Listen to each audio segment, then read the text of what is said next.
మాలాధారణ చేసిన వాళ్ళు ఖచ్చితంగా జ్యోతి దర్శనం చేయాలి. అంటే పుట్టినందుకు ఒక్కసారైనా శబరిమలకు వెళ్ళాలండి. ఒక్కసారైనా జ్యోతి దర్శనం చేసుకోండి, మిగతా అంతా కూడా మీ వీలున్నట్టుగా చేసుకోండి. పుట్టినందుకు ఆ యొక్క రద్దీలో పోయి చూస్తేనే ఆ ఆనందం వేరండి. శరణమయ్యప్ప. అయ్యప్ప స్వామి వారి దీక్ష ఎన్నిసారి వేసుకోవాలి స్వామి, దీనికి ఏమైనా నియమ నిబంధనలు ఉన్నాయా అని అంటే కాదట.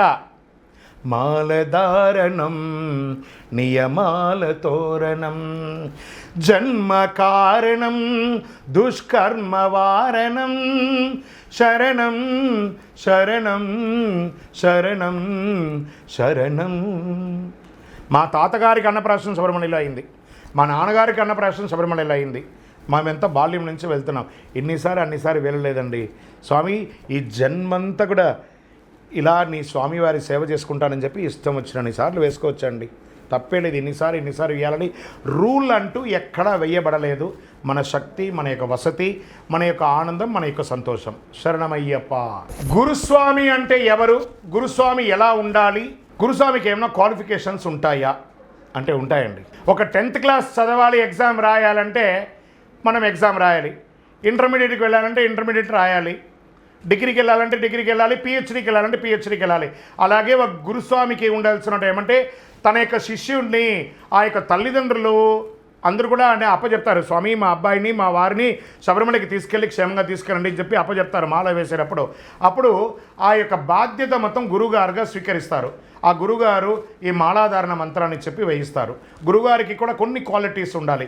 ఎవరైతే ఈ యొక్క అయ్యప్ప దీక్ష తీసుకుంటున్నారో ఆ మాల వేసుకునే గురుస్వాములు, మాల వేసే గురుస్వాములకి కొన్ని క్వాలిఫికేషన్స్ ఉండాలి. అదేమంటే మాలాధారణ మంత్రం, ఎలా మాల వేయాలో ఆ మంత్రం తెలిసి ఉండాలి. మాలా విసర్జన మంత్రం ఇది తెలిసి ఉండాలి. తర్వాత ఇరుముడి కట్టేటప్పుడు ఒక మంత్రం ఉంటుంది, ఆ ఇరుముడి మంత్రాన్ని తెలిసి ఉండాలి. స్వామివారి యొక్క సోదరులైనటువంటి గణపతి, కుమారస్వామి మరి అయ్యప్ప స్వామి వారి యొక్క అష్టోత్తరాలు తెలిసి ఉండాలి. స్వామివారి శరణఘోష తెలిసి ఉండాలి. స్వామివారి 18 నమస్కార శ్లోకాలు తెలిసి ఉండాలి. శాస్తా కవచం తెలిసి ఉండాలి. మేము చదువుకోలేదండి, మాకు ఇవన్నీ తెలియదండి అంటే మీరు సీనియర్ గురుస్వామిగా ఉంటారే కానీ మీరు గురుస్వామిగా ఉండరు. తెలిసిన వాళ్ళు చదివి తెలిసి మంత్రాలన్నీ తెలిస్తేనే మీరు గురుస్వామిగా డిక్లేర్ అవ్వండి. మీరు ఎన్నిసార్లు వెళ్ళినా ఇవన్నీ తెలియకపోతే మంచి భక్తులుగా ఉండండి, సీనియర్ స్వామిగా ఉండండి, కానీ గురుస్వామి కింద లెక్క వేసుకోకండి. ఇవన్నీ తెలియాలండి ఖచ్చితంగా. మీకు తెలిస్తే కదా మీ దగ్గర మాల వేసుకోవడానికి వచ్చే శిష్యులకి మీరు ఇవన్నీ తెలపగలరు. మీకు ఏమి తెలియకుండా శిష్యుడు ఉండాలంటే వాడికి కూడా ఏమి తెలియకుండా పోతుంది. కాబట్టి మీరు ముందు క్వాలిఫై అవ్వండి. శరణమయ్యప్ప.